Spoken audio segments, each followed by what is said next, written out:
The order in which you loop through an n-dimensional array matters. It is something I discovered actually yesterday, and I wanted to make a video about this. So I've prepared here a little example that shows this weird phenomenon, as well as whether you start looping by the rows or the columns is different. So to showcase this, I made a little Python example, but we're going to do this all by ourselves. So let me clear that. The way this works is you have to think of it like as a computer works in a way. Let's say you have an array. It can be an n-dimensional array. So an ND, it has rows, columns in this case. So let's take the 2D case. And the way the memory works is it tries to stack all of this array, all of this two-dimensional array in this, let's say, 1D memory slot. How does it store this memory? Since you have columns and you have rows. And the idea is going from this n-dimensional matrix or vector, we try to stretch it into something that is able to fit in the memory. So there is two main ways a computer can do this, is either by something called row major or something called column major. Now this would mean, for example, for the row major, that the computer takes one row up and stores the elements together within this row. And then it takes the second row, it stores the elements together, and then the third row, and so on and so forth. Whereas a column major, it takes the first column and stores the elements together, and takes the second column and stores the element together, and so on and so forth. Now when trying to access this type of array, whether you access it by its rows or by its columns matters a lot when it comes to executional time. This is why I wanted to showcase this here with this Python example. So let's say we have a matrix and we are going to take a random matrix. In this case it will be a is equal to np.random.rand of size n by n. And let me import the numpy module as p. And let's say we want to have this specific matrix as in float32. I can set the type as type and p.float32. Okay, and we can go ahead and print this example. So let's set n is equal to 5. Let me save this here and run it like so. I forgot to print the matrix, so let me do print a. Okay. You see, this is our random matrix. Okay. Now what we're going to do is iterate through each of these elements. We can start by the rows. So 1, 2, 3, 4, 5, and then 6, 7, 8, 9, 10. And we also iterate from the columns. So 1, 2, 3, 4, 5, etc. So let me write a small function that does this.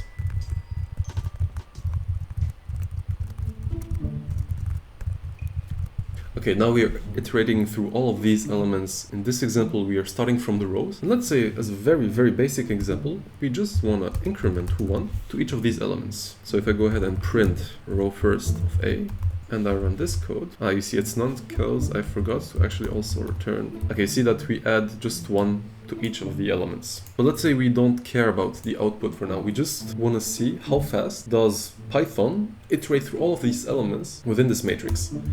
Okay, so let me remove this and let me remove this. In order to measure how fast this was done, we can use the time module. So I do import time, and then we define a t1, which is equal to time.performance counter. So this basically is used to benchmark a function to see if it's running fast or not. So it's performance counter, and then we call this function row first of A.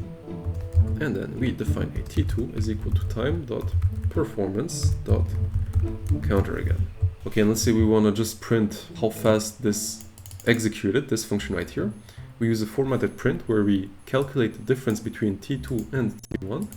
And let's say we want to just display 4 numbers after the decimal. Okay, so if I again go ahead and run this, you see it's quite fast. Since we had only 5 elements, it's a 5 by 5 matrix. Let's increase this maybe to 2000. Let's run that again. You'll see it'll take slightly more time.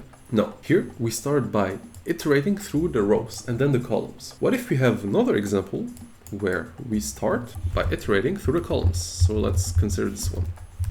We say column first, and then we just swap I with j, and j with I, and number of columns with number of rows.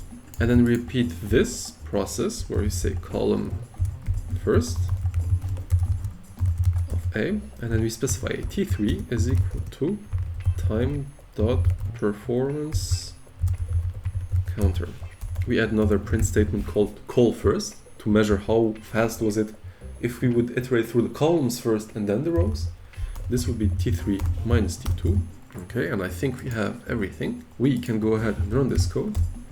You'll see that we get this result. Okay, you see here that in a way it didn't matter too much whether we start by the rows or the columns. Now this might be a bit counterintuitive, since by its definition Python is a row major language, as is C, for example, and C++, whereas Julia, MATLAB, Fortran are column major languages, let's say. Now this is a weird behavior that we got right here, that whether we iterate through the rows or the columns is in a way the same in this case. When we analyze this code again, so for example we take this, okay, we have two loop statements and we have this line. Now we can think of it as being two problems. Let's say, first of all, we want to loop through something. So this is the first thing Python is doing at this moment. And we also are trying to retrieve values. So this is the second thing. And the reason why we are getting these values very close to each other is because the first thing, the act of looping, is way more expensive in Python compared to just retrieving the memory. Now there is a little bit of tricks we can use to reduce this first weight, let's say, of looping, to have more emphasis on the second one, the act of retrieving the data, or let's say accessing the memory. Now to achieve this, we are going to use something called Numba, so import Numba. Now this Numba module is in a way a module that allows to make Python code much faster by compiling it into machine code.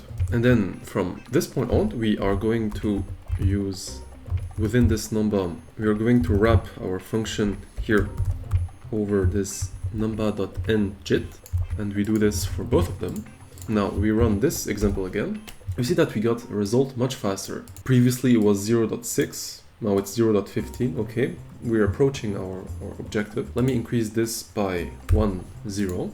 Let's run that again. And we have a matrix of 20,000 by 20,000. You see that, aha, the row first is almost a factor of 8 times faster than looping through the columns first. And something that is often needed when you use this Numba compiler is that you have to do a warm-up. So you call the function once, so it is in the cache, and then once you call it again, it will be much faster. So let me show you this right here. I call the function first, so this will be equivalent to a warm-up. Now once we warmed up and the compiler knows, okay, what are these two functions, we can go ahead and measure their execution time. So let me run this again. You'll see that, okay, the act of iterating through the row is much faster than iterating through the columns. Now again, we went from this behavior where it was almost the same because most of the effort went to looping through the elements, in other words these two lines, because the Python interpreter itself is very slow at this. Once we clear this problem by using fast machine code, aka this Numba module, we reduce the impact of the looping, the act of looping, and we have more emphasis of the act of accessing memory. And we see that, okay, trying to access the row first is way cheaper than doing with the column first. We often did this unconsciously, or I always thought it was a convention to just start by the rows and all, but it's not a convention at all. It matters on which programming language you use. Now let's consider another example of Julia in this case. Okay, so I wrote here the exact same script in Julia. So for those who don't know, Julia is in a way a language used in scientific computing. It is a very fast language and often approaching C level speed. Now I need to learn it for the context of my studies, but never mind. I had written the exact same code we did right here, and I want to show you an example. So let me rerun this again, so python main.py, and let me run this one again. So it's Julia and then main.gl. GL stands for the Julia extension.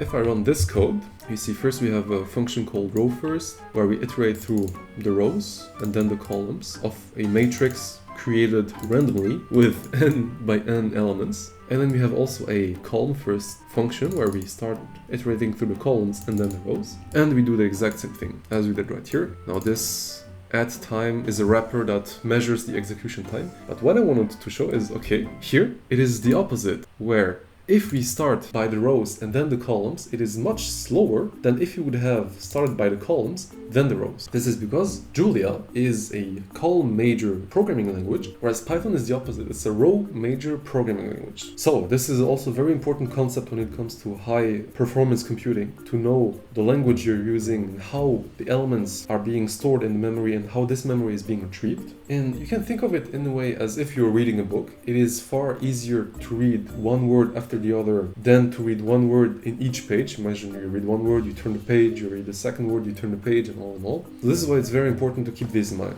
And it's a quick video I wanted to make to explain this. Hope you enjoyed it, this quick explanation, discovery type of video. If you did enjoy it, leave a like, subscribe, and I hope to see you in the next video. And yeah, this has been Yunus, and peace.